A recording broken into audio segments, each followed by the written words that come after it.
quarta, 10 de fevereiro. Verso para memorizar. Ó Senhor dos exércitos, Deus de Israel, que estás entronizado acima dos querubins, somente Tu és o Deus de todos os reinos da terra. Tu fizeste os céus e a terra. Isaías 37:16. O restante da história. De acordo com os registros de Senaqueribe, ele tomou 46 cidades fortificadas, sitiou Jerusalém e fez de Ezequias, o judeu, conforme escreveu James Pritchard, abre aspas, um prisioneiro em Jerusalém, e este era em sua residência real, como um pássaro em uma gaiola, fecha aspas. Contudo, apesar de ser inclinado à propaganda como uma extensão de seu imenso ego, não há textos nem quadros que afirmem que ele houvesse tomado Jerusalém. Essa omissão é incrível, dado o implacável poder de Senaqueribe e o fato de Ezequias ter liderado uma revolta contra ele. Os que se rebelavam contra a Assíria tinham curta expectativa de vida e morte terríveis. Mesmo que não tivéssemos a Bíblia, deveríamos admitir que um milagre deve ter ocorrido.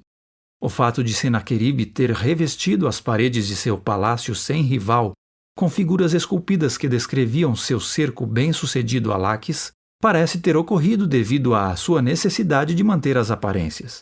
Mas, se não fosse pela graça de Deus, essas figuras teriam mostrado Jerusalém. Senaqueribe não contou o restante da história, mas a Bíblia o faz. Ouça Isaías 37, 21 a 37. Então Isaías, filho de Amós, mandou dizer a Ezequias: Assim diz o Senhor, o Deus de Israel. Visto que você fez uma oração a respeito de Senaqueribe, rei da Síria, esta é a palavra que o Senhor falou a respeito dele. A virgem, a filha de Sião, desdenha e zomba de você. A filha de Jerusalém meneia a cabeça atrás de você. A quem você afrontou e de quem blasfemou? E contra quem você levantou a voz e ergueu os olhos com arrogância? Contra o Santo de Israel.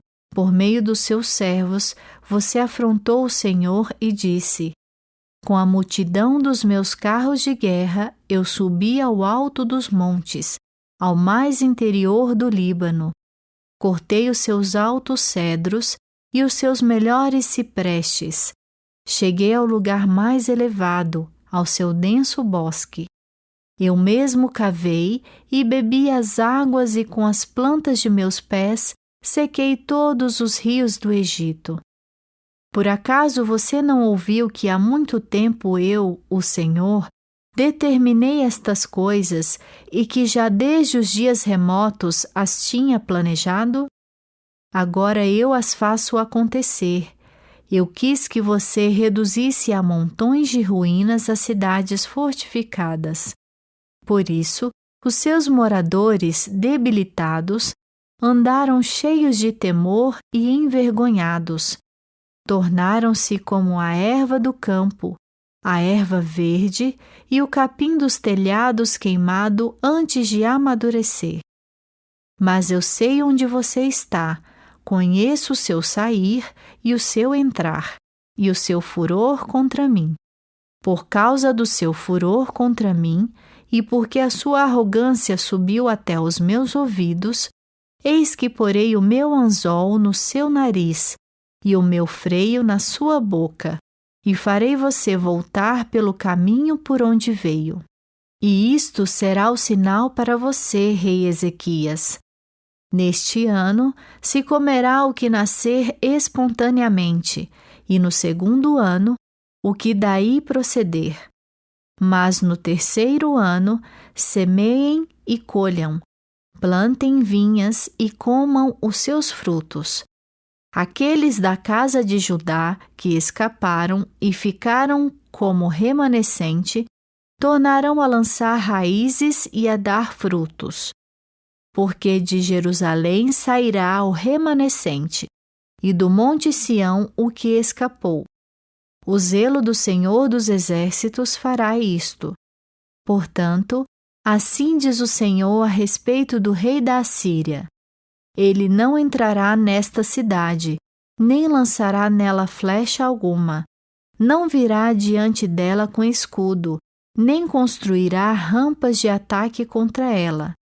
Pelo caminho por onde vier, por esse voltará, mas nesta cidade não entrará, diz o Senhor. Porque eu defenderei esta cidade, para a livrar, por amor de mim e por amor do meu servo Davi. Então o anjo do Senhor saiu e matou 185.000 homens no arraial dos assírios. De manhã, quando os restantes se levantaram, lá estavam todos aqueles cadáveres. Então Senaqueribe, rei da Assíria, levantou acampamento, foi embora, voltou para Nínive e por lá ficou. Pergunta 9. De acordo com esses versos, qual é o restante da história? Em resposta à oração de fé de Ezequias, Deus lhe enviou uma mensagem de segurança para Judá e de fúria contra o rei assírio, que tinha afrontado o rei dos reis. Deus logo cumpriu sua promessa de defender Jerusalém. Uma grande crise exigiu um grande milagre. O número de mortos foi alto, 185.000. Portanto, Senaqueribe não teve escolha senão voltar para casa, onde encontrou a própria morte. Ellen White, no livro Profetas e Reis, escreveu, abre aspas, o Deus dos hebreus havia prevalecido sobre a orgulhosa Assíria. A honra de Jeová foi vindicada aos olhos das nações vizinhas. Em Jerusalém, o coração do povo estava cheio de santa alegria, fecha aspas. Além disso, se Senaqueribe tivesse conquistado Jerusalém, ele teria deportado a população de tal maneira que Judá teria perdido sua identidade, como ocorreu com o Israel do Norte. Portanto, de uma perspectiva, não haveria povo judeu de quem o Messias pudesse nascer. A história deles teria terminado ali. Mas Deus manteve a esperança viva. Como você responderia à seguinte pergunta? Foi justo que aqueles soldados assírios morressem em massa dessa maneira? De que modo você entende essa ação do Senhor?